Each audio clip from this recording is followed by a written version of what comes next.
ایک نافرمان بیٹے نے اپنے باپ کو گھر سے نکال دیا کہ ابا میں آج تجھے بہت دور چھوڑ آؤں گا۔ باپ کمزور تھا، چلتے چلتے گر گیا۔ بیٹا زبردستی کہنے لگا کہ جلدی چلو، میرے پاس وقت نہیں ہے، میں نے تجھے کہیں ٹھکانے بھی لگا کے آنا ہے، ہمیشہ کے لیے میرے گھر سے چلے جاؤ، کبھی واپس نہ آنا۔ سڑک کے کنارے بیٹھ کر وہ بیٹا اپنے باپ پر ظلم کر رہا تھا۔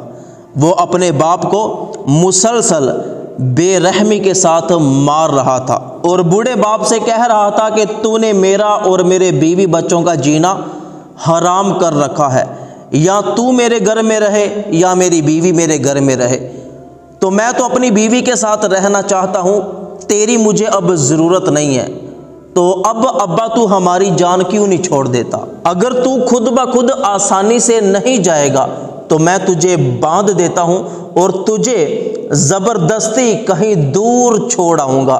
یہ کہہ کر اس نوجوان نے اپنے بوڑھے باپ کو اس کے ہاتھوں سے باندھ دیا۔ کچھ لوگ اس سڑک سے گزر رہے تھے، ان لوگوں کی نظر اس نوجوان پر پڑی جو ایک بوڑھے پر ظلم کر رہا تھا۔ وہ نوجوان اس لڑکے کے پاس آئے، ایک نے کہا کہ اللہ سے ڈر، دوسرے نے کہا کہ آخر اس بوڑھے نے کون سا جرم کیا ہے، تیسرے نے کہا کہ اگر اس بوڑھے کی جگہ تیرا باپ ہوتا کیا تو اس پر بھی ایسا ہی ظلم کرتا، اسے بھی اس طرح مارتا؟ لیکن اس نوجوان نے ان لوگوں کی باتوں پر کوئی توجہ دھیان نہیں دیا، وہ مسلسل اس بوڑھے کو مارنے میں مصروف تھا اور لوگوں کے سامنے اس بوڑھے کی زبان پر شکایت نام کی کوئی چیز ہی نہیں تھی۔